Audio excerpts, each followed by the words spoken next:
Il y a un an, le 26 mars 2024, je réalisais que le cancer entrait dans ma vie. Première mammographie, c'est la sidération. Il serait possible que ces petites boules que je ressens dans mon sein droit soient des cellules cancéreuses? Le temps hypothétique de l'annonce me fait espérer le contraire. Je m'accroche à l'espoir que les radiothérapeutes se trompent et je prie Dieu de m'épargner cette souffrance. 3 avril, confirmation des doutes. 10 avril, jour de la fête de l'Aïd, je vais faire la biopsie, tant redoutée. Et je pars quelques jours après faille avec mes filles pour décompresser.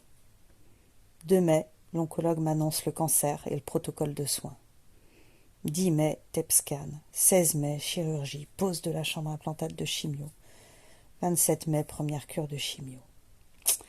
C'est le choc émotionnel. Après la colère, le sentiment d'injustice, d'incompréhension. Pourquoi moi? La tristesse, les pleurs au fond de son lit, l'envie de rassurer tout le monde, la peur que les autres s'écroulent autour de soi, la difficile annonce à ses proches, l'isolement, envie de s'enfermer dans une grotte loin de tout le monde. J'avais en tête l'expression « les oiseaux se cachent pour mourir ».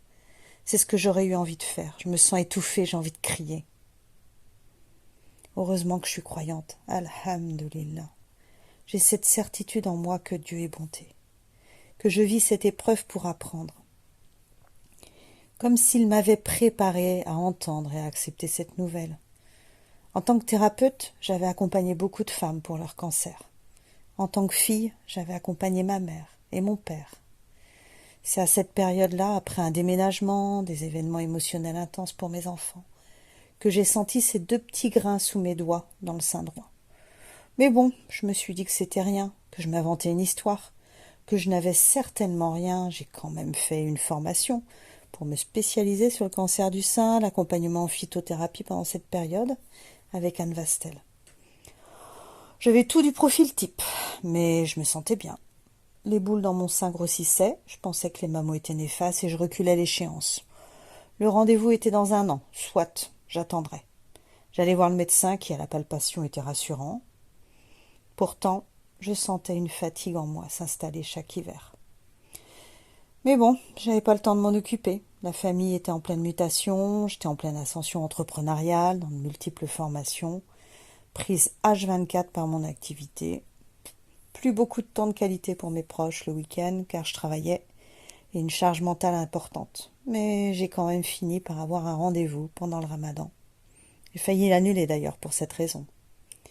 J'y suis allée sereine, j'avais même oublié la menace du cancer. C'est là que je vois la puissance de mon corps à se dissocier de mon cerveau. Il avait appris très jeune à agir ainsi pour tenir debout, traverser les difficultés. Des capacités d'adaptation hors du commun. Pourtant, lors de cette mammo, alors que tout semblait bien se passer, ça doit être des kystes. Tout a basculé. Des filaments blancs autour, comme du lichen sur un vieil arbre. On conduit le radiologue à demander à son collègue de venir faire une échographie complémentaire. Et là, le mot tombe. Possible cancer. La terre s'effondre sous vos pieds. Vous priez Allah de tout votre cœur pour qu'il se trompe.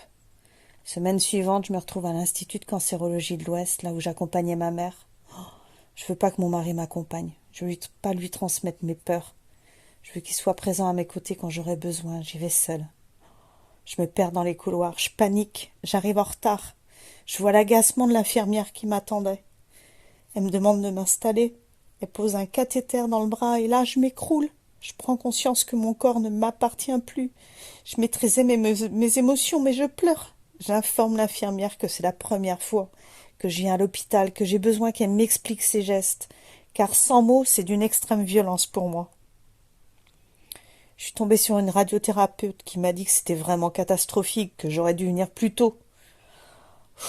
Je me suis sentie tellement jugée, même si elle avait raison. C'était pas le moment pour moi d'entendre ça. Alors là, je me suis rappelée de mes cours, de mes accompagnements en pleine conscience somatique, et je me suis offert de l'autocompassion. J'ai fait comme j'ai pu, dans le contexte qui est le mien. C'est aujourd'hui que je découvre le cancer et que j'ai la force et le courage de l'accompagner. Je suis prête à le faire. J'avais demandé en janvier que Dieu me dévoile ce qui était caché en moi. en prenant un champignon médicinal qui s'appelle le reishi. Le défi se dévoile, j'ai plus le choix. Je décide de tout mettre en pause pour prendre soin de moi et me centrer sur le chemin de guérison. Une fois que vous êtes dans le système, vous avez l'impression d'être entré dans une machine à laver ou de passer sous un rouleau compresseur. Tout s'accélère, biopsie, verdict, 3 semaines dans lesquelles je me suis demandé ce que j'allais faire si on me proposait les chimios. Est-ce que j'accepte les traitements conventionnels? Est-ce que j'essaie autrement? J'ai rencontré une amie qui m'a dit que sa mère infirmière avait fait des injections Guy. Elle se faisait des piqûres régulièrement. Elle achetait les produits en Allemagne. Oh là là, mais tellement coûteux et pas à la hauteur de mes moyens. Puis il aurait fallu que je puisse assumer ce choix. Ne pas avoir de doute, être dans la confiance, ce qui n'était pas mon cas. J'ai toujours respecté l'autorité, sauf pendant le Covid, où ma conviction était sans équivoque. Alors j'ai écouté le docteur Schwartz, le bleu méthylène, j'ai écouté des témoignages de femmes, j'ai suivi une formation en oncologie intégrative, j'ai testé pendant 1 mois le CDS, dioxyde de chlore, avec l'impression d'avaler de l'eau de javel à chaque gorgée. Malgré les lectures prometteuses à son propos, je sentais à quel point j'étais dans le dégoût quand j'avalais le produit. J'ai fini par me dire que j'allais accepter les traitements conventionnels tout en restant actrice de ma santé.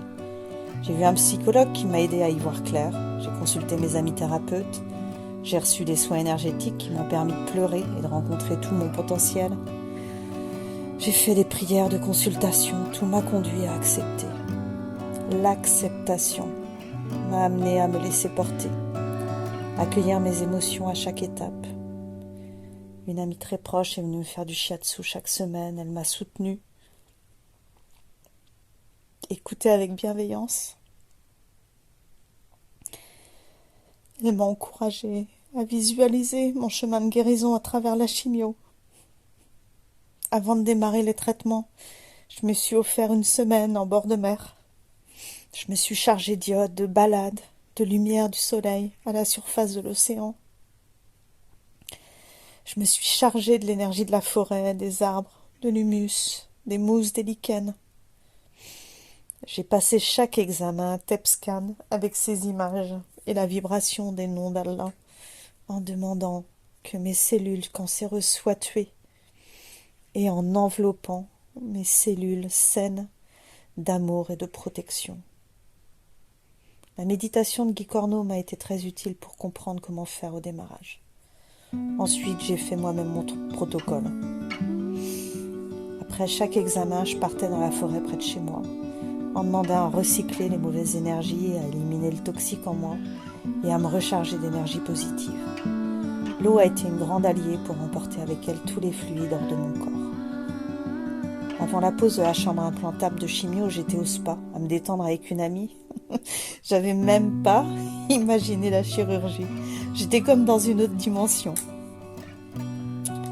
De mai à septembre, j'ai reçu les chimios toutes les 3 semaines, C100, Taxotere. Je m'étais préparée à la perte de cheveux. J'ai commencé par faire venir la coiffeuse pour couper mes cheveux longs en carré court. Déjà la famille s'est préparée à me voir changer. Je suis ainsi passée à la coupe courte, en ne pouvant échapper au reflet de ma mère dans le miroir, pour finir par décider de raser mon crâne avec l'aide de mon mari. Je préférais ressembler à un petit Bouddha que d'observer les trous dans ma toison et les poignées de cheveux dans mes mains. On s'habitue à tout, j'ai même fini par me trouver classe. Socialement, rien ne changeait, j'avais toujours mes turbans de couleur sur la tête. Il a fallu se mettre en mouvement. La marche nordique, les rendez-vous de renforcement musculaire de l'hôpital ont été des précieux alliés pour m'encourager à me dépasser. L'activité favorise la récupération physique et morale, alors j'y suis allée à fond. J'ai gagné en tonus musculaire, en force, en masse. Un bilan au bout de 3 mois impressionnant, ça valait le coup de se forcer à bouger quand l'envie était de s'effondrer dans mon canapé. J'ai demandé aux copines de venir avec moi marcher. En octobre, c'est l'ablation, la mastectomie. Juste avant, mes enfants m'ont offert un massage complet. J'ai pu me projeter avant la chirurgie et l'endormissement dans ces sensations de bien-être du massage reçu la veille. Alors que je paniquais intérieurement, je travaillais le deuil de ce sein. Je le remerciais d'avoir été présent, d'avoir été à mon service, en tant que femme, en tant que maman. qu'avec la toxicité qu'il recelait, je devais en faire le deuil et me séparer de lui. Que cela m'empêcherait pas d'être femme. Peu avant, alors que je m'interrogeais sur ma capacité à supporter cet handicap, j'ai croisé une femme magnifique au spa. Tatouée en maillot de bain avec un bras en moins, j'ai entendu le message. Ne t'en fais pas. Tout est surmontable. À peine sortie de la salle de réveil, l'infirmière vient avec une brassière et une prothèse en coton pour que le regard sur soi soit plus doux, pour que le vide soit comblé de douceur et d'amour. Cela implique beaucoup d'autocompassion, beaucoup d'amour. Je suis vivante, je respire. Je n'avais qu'une hâte, repartir marcher dans la nature. Après ça, on a besoin d'une pause, mais c'est pas possible. L'oncologue vous annonce que toutes les 3 semaines, vous allez avoir des injections d'anticorps et de mini-chimio et qu'il va falloir devoir reposer une chambre implantable. Alors ça a bien sapé mon moral. J'avais l'impression d'avoir réussi l'ascension là du Kilimandjaro, d'être en pause, de pouvoir respirer, d'intégrer tout ce qui s'était passé, et elle m'annonce le Katsila. Alors le Katsila, moi je l'ai appelé le Godzilla, des anticorps associés à une mini-chimio d'entretien en quelque sorte. Une semaine après l'anesthésie générale, je repars au bloc opératoire sous anesthésie locale. Heureusement que j'avais ma petite équipe de fées, de coachs, de magiciens, de magnétiseurs, d'amis, de famille qui m'ont remonté le moral. Je suis retournée puiser dans mes ressources intérieures pour surmonter tout cela. Ce sont des montagnes émotionnelles que je ne soupçonnais pas.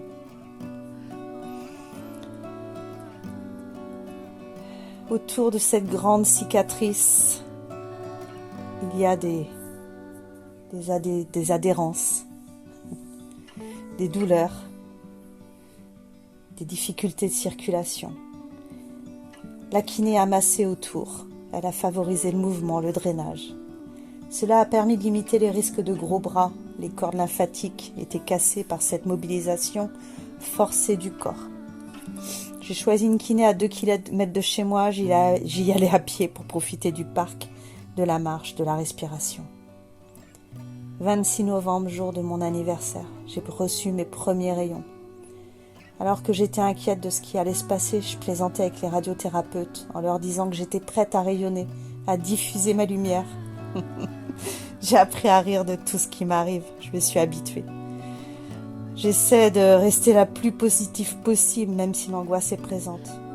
On assombrit, on brûle les cellules malades, et je me dis que c'est vraiment pour permettre aux cellules vivantes de dominer le corps, de prendre leur place, de s'imposer.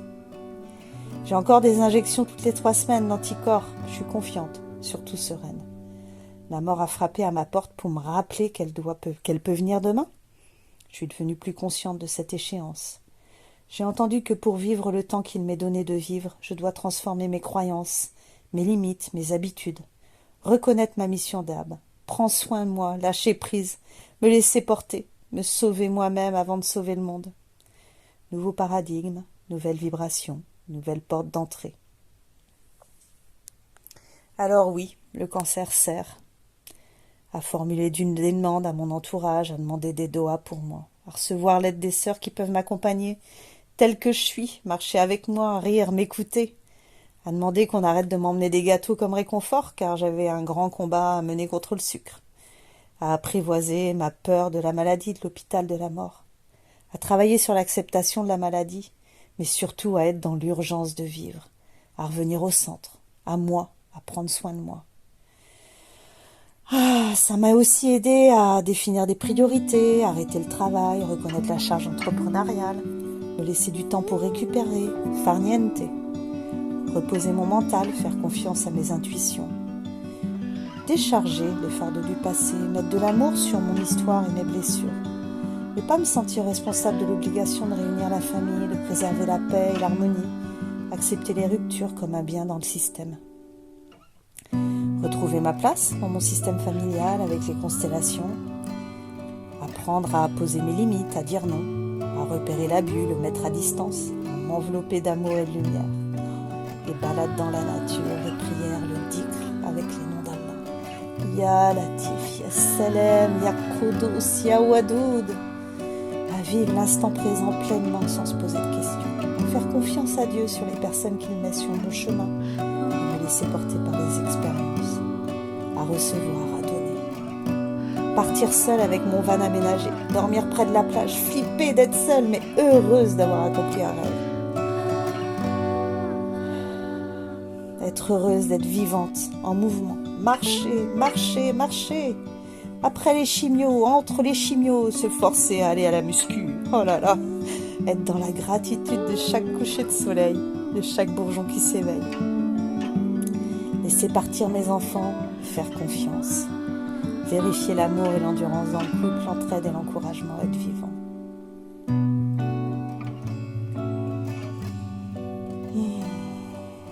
Tout ce qui m'a aidé, cette profondeur spirituelle, ces méditations, ces visualisations, ces révélations intérieures, l'accompagnement par tous les professionnels extérieurs,